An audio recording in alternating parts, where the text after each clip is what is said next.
Post. Today we will see about GDS to MTS Postman PA examinations, some products and services important revision class.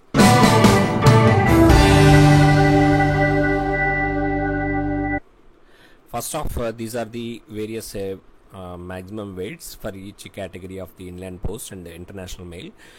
Aerogram వచ్చేసరికి 3 grams, inland letter వచ్చేసరికి 5 grams, letter and pattern and sample packets వచ్చేసరికి 2 kgs అనమాట. International మెయిల్లో కూడా letter printed packets, small packets, printed papers, small packets, ITPS and registered packet for foreign exports కూడా 2 kgs. Unregistered parcel 4 kgs గుర్తుపెట్టుకోవాలి. Book packet 5 kgs, blind literature packet వచ్చేసరికి 7 kgs both రెండిట్లోనూ. BOస్కి parcel 10, SOస్కి parcel 20 kgs, air parcel కూడా 20 kgs maximum wait. Bags వచ్చేసరికి 30, speed post international కానీ ఇదైనా కూడా, అలాగే బిజినెస్ పార్సల్ రెండు కూడా 35 kgs అనేటువంటిది గుర్తుపెట్టుకోవాలి. పోస్ట్ కార్డ్స్ వచ్చేసరికి 14/9 centimeters లెంత్ అండ్ బ్రెత్ అనేది గుర్తుపెట్టుకోవాలి. అడ్వర్టైజ్మెంట్కి వచ్చేసరికి మేఘదూత్ పోస్ట్ కార్డ్కి 4 కలర్స్ ఉంటాయి అనేటువంటిది గుర్తుపెట్టుకోవాలి. మేఘదూత్ పోస్ట్ కార్డ్ కూడా 14/9 అనేటువంటిది గుర్తుపెట్టుకోవాలి. 2 వెరైటీస్ ఉంటాయి, సింగిల్ అండ్ రిప్లై కార్డ్స్ అనేటువంటిది గుర్తుపెట్టుకోవాలి. ప్రింటెడ్ పోస్ట్ కార్డ్స్ అనేటువంటిది కూడా ఉంటుంది అనేటువంటిది గుర్తుపెట్టుకోవాలి. అది 6 rupees అనమాట. మామూలు కార్డు పావలా, మేఘదూత్ పోస్ట్ కార్డ్ అయితే పావలా, అదే కనుక మామూలు కార్డ్ అయితే 50 paise మనకు తెలుసు. అలాగే ఇన్లాండ్ కవర్ వచ్చేసరికి లెటర్ కార్డ్ వచ్చేసరికి వెయిట్ వచ్చేసరికి 5 grams, 70 GSM అనేది గుర్తుపెట్టుకోవాలి. బ్లైండ్ లిటరేచర్ 7 kgs, బ్రైలీ లిపి అనేటువంటిది గుర్తుపెట్టుకోవాలి. ఈ కింది వాటిలో ఈ మూడింటిని అలౌ చేస్తారనేది గుర్తుపెట్టుకోవాలి. The title and table of the contents, key and instructions, label of for return of the packet అనేటువంటి అలౌ చేస్తారు. అలాగే బ్లైండ్ లిటరేచర్ ప్యాకెట్లో అన్ని ఫ్రీ ఉంటాయి ఎక్సెప్ట్ ఫర్ ఎయిర్ సర్చార్జ్ అనేది గుర్తుపెట్టుకోవాలి. ఏమేమి ఫ్రీ అంటే కనుక పోస్టేజ్ ఫ్రీ, తర్వాత అక్నాలజ్మెంట్ ఫ్రీ, అలాగే రిజిస్ట్రేషన్ ఫ్రీ, అలాగే అడ్రస్ రెసీట్ కూడా ఫ్రీ అనమాట. లెటర్ ప్రొడక్ట్స్ వచ్చేసరికి 2 kgs అనేటువంటిది గుర్తుపెట్టుకోవాలి మ్యాక్సిమం లిమిట్. అలాగే మినిమమ్ మ్యాక్సిమం వచ్చేసరికి 0.08 mm, 0.18 అనేటువంటిది. తర్వాత బుక్ ప్యాకెట్లు వచ్చేసరికి 5 kgs అనేది గుర్తుపెట్టుకోవాలి. దానిలో పర్సనల్ కమ్యూనికేషన్ అనేటువంటిది ఏది ఒకటి తప్ప ఇంకేం పెట్టకూడదు అనేది ఉంటుంది. నో పర్సనల్ కమ్యూనికేషన్ ఉండకూడదు. అలాగే it shall not contain paper money, postage కానీ, స్టాంప్స్ కానీ, చెక్ కానీ ఉండకూడదు అనమాట. ఎక్సెప్షన్ ఏంటంటే it may contain self addressed post card or letter or wrapper అనమాట బుక్ ప్యాకెట్లో. Book packet containing printed books వచ్చేసరికి స్పెసిఫికేషన్స్ సేమ్ ఫర్ బుక్ ప్యాకెట్కి ఏది ఉందో అదే ఉంటుంది. అలాగే బుక్ ప్యాకెట్ కంటైనింగ్ పీరియాడికల్స్ కూడా సేమ్ స్పెసిఫికేషన్స్ ఉంటాయి. అలాగే ప్యాటర్న్ అండ్ శాంపిల్ ప్యాకెట్ కూడా అదే ఉంటుంది. ప్యాటర్న్ అండ్ శాంపిల్ ప్యాకెట్కి వచ్చేసరికి 2 kgs అనమాట. అలాగే printed books, book packet containing printed బుక్స్లో రెగ్యులర్ ఇంటర్వెల్స్లో పబ్లిష్ చేసేవి పంపించకూడదు. అడ్వర్టైజ్మెంట్స్ అసలు పంపించకూడదు అనేది గుర్తుపెట్టుకోవాలి. బుక్ ప్యాకెట్ కంటైనింగ్ పీరియాడికల్స్లో RNI అంటే register of newspapers of India తోటి టైఅప్ అవ్వాలి. తర్వాత first page and last page of పీరియాడికల్స్కి registered with register of newspapers in India under serial number అని ప్రింట్ చేసి ఉండాలన్నమాట. ఫస్ట్ ఆర్ లాస్ట్ పేజ్ అనేది గుర్తుపెట్టుకోవాలి. అలాగే ప్యాటర్న్ అండ్ శాంపుల్ ప్యాకెట్స్కి మీకు బోనఫైడ్ ట్రేడ్ ప్యాటర్న్స్, శాంపిల్స్ పంపించుకోవాలి. And not having any saleable value together or without any matter which may be sent as book packet అనమాట. అంటే ఇక్కడ సేలబుల్ వాల్యూ లేనిది పంపించుకోవచ్చు అనమాట శాంపుల్ కింద. అలాగే పార్సల్స్ వచ్చేసరికి ఒక సింగిల్ కమ్యూనికేషన్ మాత్రమే ఉండాలి. ఏదైనా మోర్ దాన్ సింగిల్ కమ్యూనికేషన్ ఉంది అని అనిపిస్తే కనుక డబుల్ ద లెటర్ పోస్టేజ్ అనేటువంటిది పడుతుంది. ఒకవేళ పంపించిన వాళ్ళు కూడా if the addressee also refuses to pay the charges then the parcel will be return to sender from whom the charge will not be recovered. సెండర్కి కనుక వెనక్కి వచ్చేస్తే అప్పుడు మటుకు అతని దగ్గర నుంచి రికవరీ చేయం. ఇది ఒకటే కొంచెం వింతగా ఉంటుంది, గుర్తుపెట్టుకోవాలి. అన్రిజిస్టర్డ్ ప్యాకెట్ పార్సల్కి వచ్చేసరికి 4 kgs, 10 kgs BOస్కి, 20 kgs SOస్కి అనేది గుర్తుపెట్టుకోవాలి. లెంత్ అండ్ గ్రిత్ వచ్చేసరికి 1 meter, 1.8 meter అనమాట పార్సల్కి. ఇది ఇంపార్టెంట్ అండి. అలాగే any parcel found in letter box ఏమవుతుంది, రిజిస్టర్ పార్సల్ కింద ట్రీట్ చేసి ఛార్జెస్ వేస్తారు. డెమరేజ్ ఛార్జెస్ దీనికి ఇంటర్నేషనల్కి వచ్చేసరికి మీకు లాస్ థెఫ్ట్ కనుక జరిగితే 40 SDR plus 4.5 SDR per kg plus postage whichever is less. ఇది అనేది టోటల్ మొత్తం మీద సీలింగ్ లిమిట్ వచ్చేసరికి 130 SDR. ఇది ఇంటర్నేషనల్ మెయిల్ కనమాట, గుర్తుపెట్టుకోవాలి పార్సల్స్ సంబంధించి.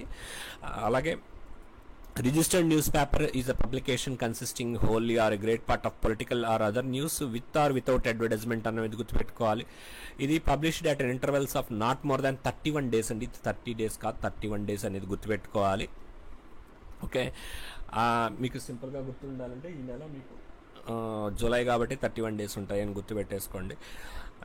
ఎగ్జామ్ రాసే వాళ్ళకి there is no fee for registration అనమాట. ఇది ఆ రిజిస్టర్డ్ న్యూస్ పేపర్ అనేది డిపార్ట్మెంట్ ఆఫ్ పోస్ట్లో రిజిస్టర్ చేసుకోవాలి సూపరింటెండెంట్ గారి దగ్గర. అక్కడ కన్సెషనల్ రేట్స్ అనేటువంటివి వస్తాయి అనమాట. అలాగే రిజిస్ట్రేషన్ సంబంధించి చూస్తే కనుక ఆర్ఎల్స్ అనేటువంటి విండో ప్రజెంట్ చేయాలి. రిజిస్ట్రేషన్ తీసుకోరు, ఎప్పుడు ఇన్సూరెన్స్ రాసుంటే రిజిస్ట్రేషన్ ఒక్కటే తీసుకోరు, కానీ రిజిస్ట్రేషన్ ఫీజు అయితే తీసుకుంటాం మనం. ఇన్సూర్డ్ చేయాల్సి ఉంటుంది అనమాట. ఇన్సూర్ రాస్తే ఇన్సూరే చేయాలి, రిజిస్టర్ రాస్తే రిజిస్టర్ చేయాలన్నమాట. వాల్యుబుల్ కంటెంట్స్ ఉంటే కనుక ఇన్సూర్డ్ వాటిని ఇన్సూర్ చేయాల్సి ఉంటుంది. అలాగే where such words are scored out insured అని రాసి దాన్ని కొట్టేస్తే అవి కూడా తీసుకోకూడదు అనేది గుర్తుపెట్టుకోవాలి. ఇది కంపెన్సేషన్ వచ్చేసరికి ఇంటర్నేషనల్ రిజిస్టర్డ్ ఆర్టికల్స్కి లాస్ట్ థెఫ్ట్ కనుక అయితే కనుక value of the contents or 30 SDR plus postage whichever is paid అనమాట. కంపల్సరీ రిజిస్టర్ ఆర్టికల్స్ ఏవే రిజిస్టర్ చేయొచ్చు అంటే పోస్ట్ కార్డ్స్ కూడా చేయొచ్చు అనమాట. మీకు వెబ్సైట్లో ఉంటుంది అది. Letters, letter cards, book packets, pattern packets, blind literature packets, parcels and newspapers with prepaid with newspapers of postage may be registered అనమాట. పార్సల్స్ రిజిస్ట్రేషన్ కంపల్సరీ వేటికంటే కనుక 7 ఉంటాయి. మోర్ దాన్ 4 kgs ఉంటే ఇన్సూర్ చేయాలి. Insured articles more than 4 kgs ఉంటే register చేయాలి. Insured articles ఉంటే registration compulsory అనమాట. దానికి రిజిస్ట్రేషన్ ఫీజు ఉంటుంది.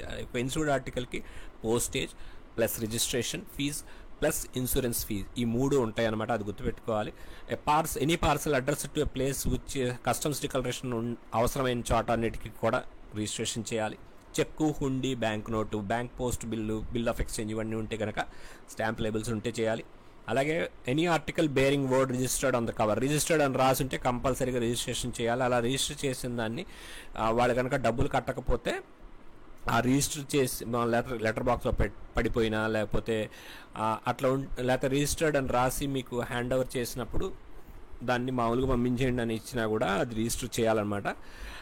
రిజిస్టర్డ్ కనుక రీపోస్ట్ చేస్తే కనుక ఆఫ్టర్ డెలివరీ ఖచ్చితంగా అది రిజిస్టర్ చేయాలి. VP అండ్ VPL ఆర్టికల్స్ కూడా రిజిస్ట్రేషన్ కంపల్సరీ. ఇన్సూరెన్స్కి వచ్చేసరికి మీకు పోస్టేజ్, రిజిస్ట్రేషన్, ఇన్సూరెన్స్ అనేటువంటిది 3 ఉంటాయి. అలాగే ఇన్సూరెన్స్ దానికి అక్నాలజ్మెంట్ ఫ్రీ అనేటువంటిది గుర్తుపెట్టుకోవాలి. అలాగే ఈ లేటెస్ట్గా ఈ కంపెన్సేషన్కి వచ్చేసరికి మీకు ఏంటంటే బిజినెస్ పార్సల్కి 500 రూపీస్ అనేది ఉంది. ఇదివరకు అది 1000 రూపీస్ అని చెప్పేసి ఇండియా పోస్ట్ వెబ్సైట్లో పెట్టడం జరిగింది. అది ఇప్పుడు తీసేశారు కాబట్టి అది ఒరిజినల్ ఆర్డర్కి వెళితే కనుక అక్కడ 500 ఉంది అనేది గుర్తుపెట్టుకోవాలి. ఇది చాలా ఇంపార్టెంట్ అండి. అలాగే మీకు వాల్యూస్ ఎక్సీడింగ్ 100 ఇది మర్చిపోండి అండి. ఇది 500 అనేది గుర్తుపెట్టుకోండి, 1500 అనేది గుర్తుపెట్టుకోండి. తర్వాత 1500 అని వస్తుందన్నమాట. రైల్వే రిసీట్స్, బిల్స్ ఇలాంటివి నో ఇంట్రిన్సిక్ వాల్యూ అంటే అది పోయినా కానీ డూప్లికేట్ సృష్టించుకోగలిగే వాటిని ఇంట్రిన్సిక్ వాల్యూ అంటారన్నమాట. అది అలాంటి వాల్యూ ఏమి ఉండదు కాబట్టి ఆ రసీట్స్ వాటిని చేసుకోవచ్చు అనమాట.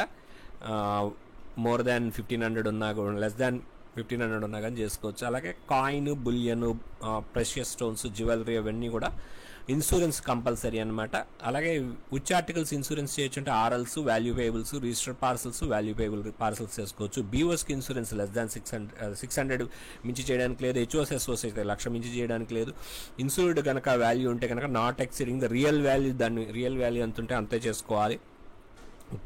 Gold, coin, bullion, government currency notes ఇవన్నీ కూడా యాక్చువల్ వాల్యూకి చేయాలన్నమాట. సీల్స్ అన్నీ కూడా ఐడెంటికల్ సీల్స్ ఉండాలి, డిఫరెంట్ సీల్స్ వేయకూడదు. Black or colour border or transparent panel అనేటువంటివి వాడకూడదు అనమాట. ఇన్సూరెన్స్ ఆర్టికల్స్కి అక్నాలజ్మెంట్ ఫ్రీ అనేటువంటిది గుర్తుపెట్టుకోవాలి. అలాగే మీకు ఇక్కడ కంపెన్సేషన్ గురించి చెప్తే compensation will be payable 1 month after the date of intimation of loss అనమాట. 1 month తర్వాత మాత్రమే పే చేస్తారు. హెడ్ ఆఫ్ ద సర్కిల్ చేస్తారు ఆయన ఎంక్వైరీ చేసి. ఎక్కడైతే కనుక compensation value of the in no case exceeds the value of the article అంటే వాల్యూ 10 రూపాయలు ఉంటే దాని మించి ఎప్పుడు కూడా కంపెన్సేషన్ పే చేయరు అనమాట.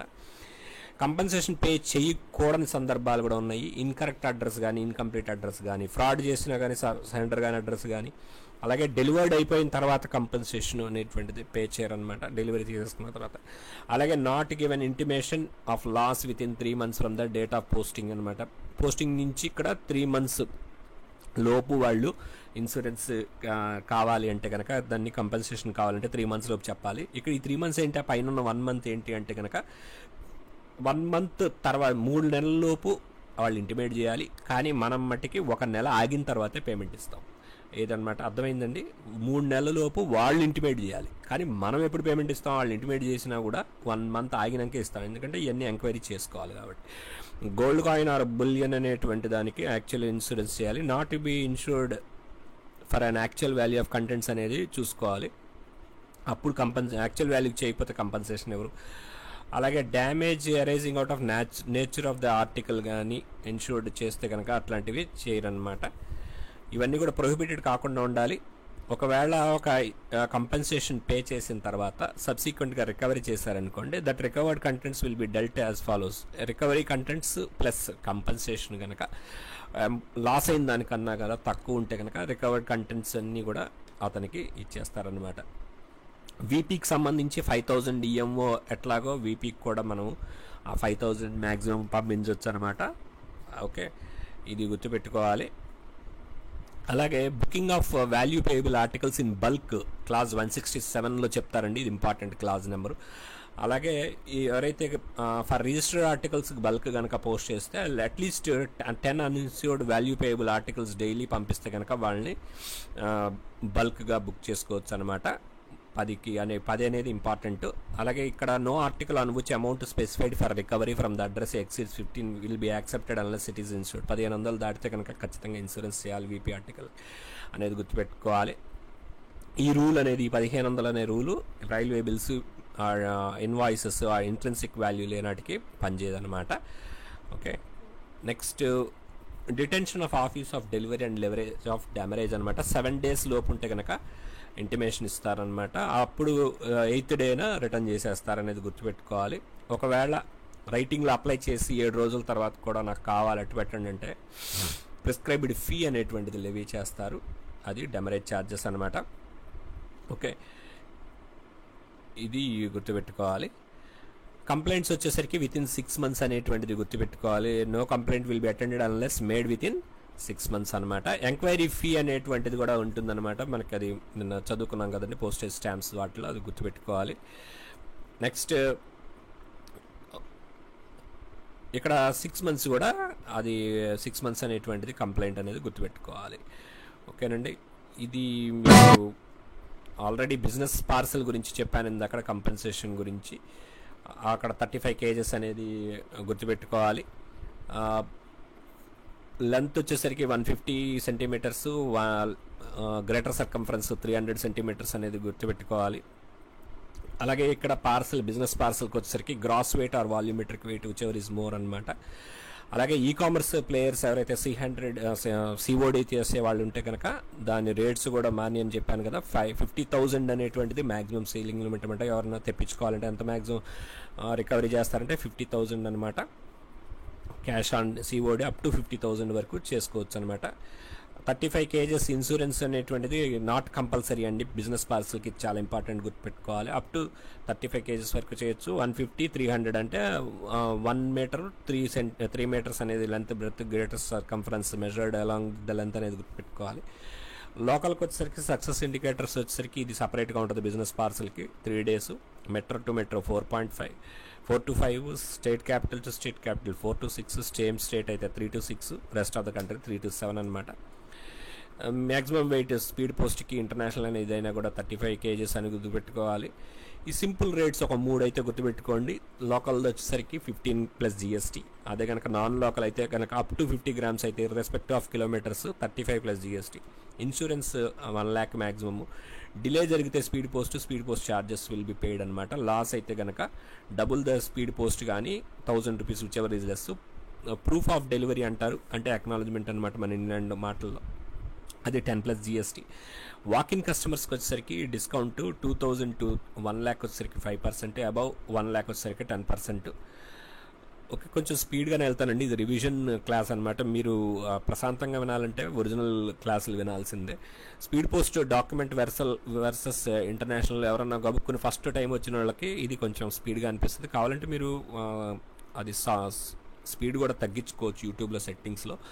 వెయిట్ వచ్చేసరికి 35 kgs రెండు వైపులా ఇంటర్నేషనల్ స్పీడ్ పోస్టు అలాగే మామూలు డొమెస్టిక్ స్పీడ్ పోస్ట్ కంపారిజన్ చేస్తే కనుక కంపెన్సేషన్ ఇక్కడ స్పీడ్ పోస్ట్ ఛార్జెస్ 1000 అని చెప్పుకున్నాము. అక్కడ వచ్చేసరికి 130 SDR which ever is less postage paid. అలాగే డాక్యుమెంట్కి వచ్చేసరికి పోస్టేజ్ పెయిడ్ మాత్రమే ఇస్తారనమాట. ఇవన్నీ కూడా మీరు గుర్తుపెట్టుకోవాలన్నమాట. స్పీడ్ పోస్ట్ రేట్స్ ఇవి. అన్నీ గుర్తుపెట్టుకోవాల్సిన అవసరం లేదండి. ఫస్ట్ లైన్ ఇందాక చెప్పాను కదా, అవి చాలు.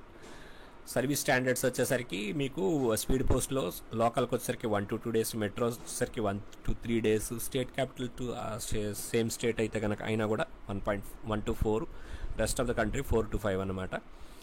లోకల్ అంటే కనుక ఐడెంటిఫైడ్ పిన్ కోడ్స్ అనమాట మెట్రోకి, అలాగే మున్సిపాలిటీ లిమిట్స్ అనమాట టు అదర్ మెట్రోస్ అనమాట. అలాగే with in the pin code కానీ కస్బా కానీ కూడా అవుతుంది అనమాట లోకల్ అంటే. మీకు డిస్కౌంట్ ఫర్ కార్పొరేట్ కస్టమర్స్ వచ్చేసరికి 50,000 to 5 lakhs 10%, 5 lakhs to 25 lakhs 15%, 25 lakhs to 1 crore వచ్చేసరికి 20%, 1 crore నుంచి 5 crores 25, 30. ఇవి చేత్తో రాసుకుంటే చూడకుండా మీకు ఐడియా వస్తుంది. అలాగే 1% ఎడిషనల్ డిస్కౌంట్ అనేటువంటిది కాంట్రాక్చువల్ కస్టమర్స్కి ఇవ్వడం జరుగుతుంది. ఎవరికంటే కనుక అడ్వాన్స్ డిపాజిట్ కట్టిన వాళ్ళకి, అలాగే పేమెంట్ అలా కానీ లేకపోతే payment at the time of booking కట్టిన వాళ్ళకి ఉంటుంది అది. అలాగే ఈ యొక్క డిస్కౌంట్ 1% అనేది 2% అవుతుంది అనమాట. ఎవరికి అంటే కనుక మోర్ దాన్ 25 lakhs బిజినెస్ చేస్తే కనుక అది 2% అవుతుంది. డిస్కౌంట్ అనేటువంటిది ఎవరికి ఇస్తారంటే కనుక ఆన్లైన్ డేటా ఇచ్చిన వాళ్ళకి, ఎలక్ట్రానిక్ ఫార్మెట్లో ఇచ్చిన వాళ్ళకి చేస్తారు. ఆ హార్డ్ కాపీ ఇచ్చిన వాళ్ళకి హాఫ్ ఆఫ్ ద డిస్కౌంట్ అనేటువంటిది ఇవ్వడం జరుగుతుంది అనమాట. జనరల్గా వీళ్ళందరికీ కార్పొరేట్ కస్టమర్స్కి ఏమంటాయంటే volume discount, credit facility, monthly billing, fortnightly billing for customers more than 50 lakhs ఉన్న వాళ్ళకి, అలాగే flexible mode of payment, book no pay letter, advance deposit చేయొచ్చు, payment at the time of deposit చేయొచ్చు, ఫ్రీ పికప్ ఉంటుంది. ఈ facilities అనేటువంటివి క్వశ్చన్గా frame చేసి కూడా ఇవ్వచ్చు అనమాట. ఎట్లా ఏది ఉంటుంది అనేది, లేకపోతే ఇది ఉండదను. Customised MIS, account management, cash on delivery facility ఇవన్నీ ఉంటాయి అనమాట. బిఎన్పిఎల్ వచ్చేసరికి మీకు 39 కంట్రీస్లో ఉంది. బిఎన్పిఎల్ అంటే కనుక 10,000 ఉండేవాడిని బల్క్ కస్టమర్ అంటారు నెలకి, స్పీడ్ పోస్ట్ ఆర్టికల్స్. ఇది 1 yearకి ఉంటుంది, మంత్లీ బేసిస్ అనమాట. 7th monthన బిల్ చేస్తారు. అంటే పోయిన నెల తాలూకుది ఈ నెలలో 7వ తారీఖున చేస్తారు. ఈ నెలాఖరులోపు కట్టాల్సి ఉంటుంది. ఓకేనండి. అలాగే కట్టకపోతే ఏమవుతుందంటే కనుక 12% పీనల్ ఇంట్రెస్ట్ పడుతుంది అనమాట. ఓకే. సిఓడి సర్వీసెస్కి వచ్చేసరికి ఇది లేటెస్ట్ సిఓడి సర్వీసెస్ అనమాట. సిఓడి మ్యాక్సిమం ఎంత వరకు పంపించుకోవచ్చు అంటే 50,000 అని గుర్తుపెట్టుకోవాలి. సిఓడి ఫీజు అని ఎడిషనల్ ఫీజు అనేటువంటిది ఉంటుందన్నమాట. సిఓడి ఫీజు అన్న ఎడిషనల్ ఫీజు అన్న ఒకటే. ఇక్కడ మీకు లేకపోతే సిఓడి ఛార్జెస్ అని కూడా అనొచ్చు. ఏదైనా కానీ అప్ టు 6,500 కనుక పంపిస్తుంటే మనం ఆర్టికల్ని, ఆ రేటు వరకు 1.6% ఆఫ్ ది అమౌంట్ రికవర్డ్ అనమాట. ఈ 50 rupees అనేది లేదండి, 1.6% ఆఫ్ ది అమౌంట్ రికవర్డ్ అనమాట. 6,500, అలాగే 100 + 1% ఆఫ్ ది ఎక్సీడింగ్ 6,500 అనమాట. ఇది గుర్తుపెట్టుకోవాలి. లాజిస్టిక్ పోస్ట్ వచ్చేసరికి full truck load, half truck load అనే, less than a truck load, LTL అనేది పాయింట్స్ గుర్తుపెట్టుకోవాలి. ఈ పేమెంట్ అంటే కనుక మనకి telephone bills, electricity bills, examination fees ఇవన్నీ ఉంటాయి కదా, అదనమాట. దాని రేట్స్ ఇక్కడ ఉన్నాయి. బిజినెస్ పోస్ట్ వచ్చేసరికి కాస్ట్ ఎఫెక్టివ్ మెయిలింగ్ సొల్యూషన్స్ అనమాట. మా ప్రీ మెయిలింగ్ యాక్టివిటీస్ చేయడానికి franking machine, inserting, collection from the premises ఇవన్నీ ఉంటాయి. అడ్రస్సింగ్, సీలింగ్ ఇవన్నీ కూడా చేస్తారు. ఈ పోస్ట్ వచ్చేసరికి మీకు హైబ్రిడ్ మోడల్లో ముందు సాఫ్ట్ వెళ్తుంది, తర్వాత అక్కడ ప్రింట్ తీసి ఇస్తారు. దాని ఛార్జెస్ 10 rupees ఫర్ A4 అనేది గుర్తుపెట్టుకుంటే చాలు. మీడియా పోస్ట్ వచ్చేసరికి మీకు ఇవి అనమాట రేట్స్. మేఘదూత్ పోస్ట్ కార్డ్కి వచ్చేసరికి 1 lakh pieces అన్న ఉండాలి. Okay. Post office savings passbook వచ్చేసరికి 0.5 million అనమాట, అది గుర్తుపెట్టుకోవాలి. డైరెక్ట్ పోస్ట్ వచ్చేసరికి అన్అడ్రస్డ్ మెయిల్ అనేది గుర్తుపెట్టుకోవాలి. 1000 pieces అనేది గుర్తుపెట్టుకోవాలి. Not exceed length and width A3 size paper అనేది గుర్తుపెట్టుకోవాలి. డైరెక్ట్ పోస్ట్ వాటిని లెటర్ బాక్స్లో వేయకూడదు. ప్రింట్ కోడ్ వైజ్ బండిల్స్ ఇవ్వాలి. అలాగే మోర్ దాన్ 50,000 కనుక ఇస్తే కనుక డైరెక్ట్ పోస్ట్ 5% అనేది కమిషన్కి ఇస్తారనమాట. ఎవరికంటే కనుక ఆథరైజ్డ్ అడ్వర్టైజింగ్ ఏజెన్సీ కానీ సెండర్కి కానీ. డైరెక్ట్ పోస్ట్ రేట్స్ వచ్చేసరికి 1 articleకి 1.5 rupees, 2 rupees. అలాగే అడిషనల్ 20 grams వరకు, 20 grams దాటితే కనుక 1 rupee ఎక్స్ట్రా అనేది ఉంటుందన్నమాట for every 20 grams. Bill mail service వచ్చేసరికి మీకు అట్లీస్ట్ వన్స్ ఇన్ 90 days పంపించేటువంటి ఫైనాన్షియల్ స్టేట్మెంట్స్ కానీ, మంత్లీ అకౌంట్స్ కానీ అనేది గుర్తుపెట్టుకోవాలి. బిల్ మెయిల్ సర్వీస్ ద్వారా పంపిస్తారు. ఇందులో కమ్యూనికేషన్ ఉండకూడదు అనమాట. పర్సనల్ కమ్యూనికేషన్ ఉండకూడదు, కమర్షియల్ పబ్లిసిటీ ఉండకూడదు. అలాగే 0.25 paisa అదే పావలా అనేటువంటిది పర్ ఇన్సర్షన్ అనేటువంటిది పంపించుకోవచ్చు అనమాట. Minimum quantity of articles to be posted at the time is బిఎంఎస్లో 5000, డైరెక్ట్ పోస్ట్లో 1000 అనేది గుర్తుపెట్టుకోవాలి.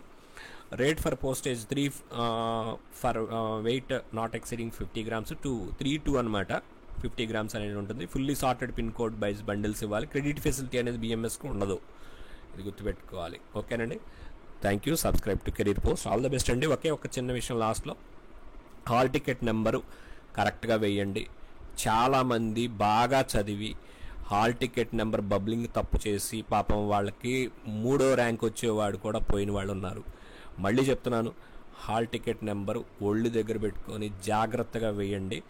ఆల్ ద బెస్ట్ అండి, థ్యాంక్ యూ. ఇది ఒక్కటి మట్టుకి జాగ్రత్తగా బబ్లింగ్ ఏది చేయాలో అది జాగ్రత్తగా చేయండి. కొంచెం పక్కన ఒక పెన్సిల్ లాగా ఏదైనా పట్టుకెళ్ళండి, పక్కన చిన్న డాట్ పెట్టుకోండి, తర్వాత దాన్ని 1-2 సార్లు చూసుకున్న తర్వాత బబ్లింగ్ స్టార్ట్ చేయండి. Okay, all the best, thank you అండి.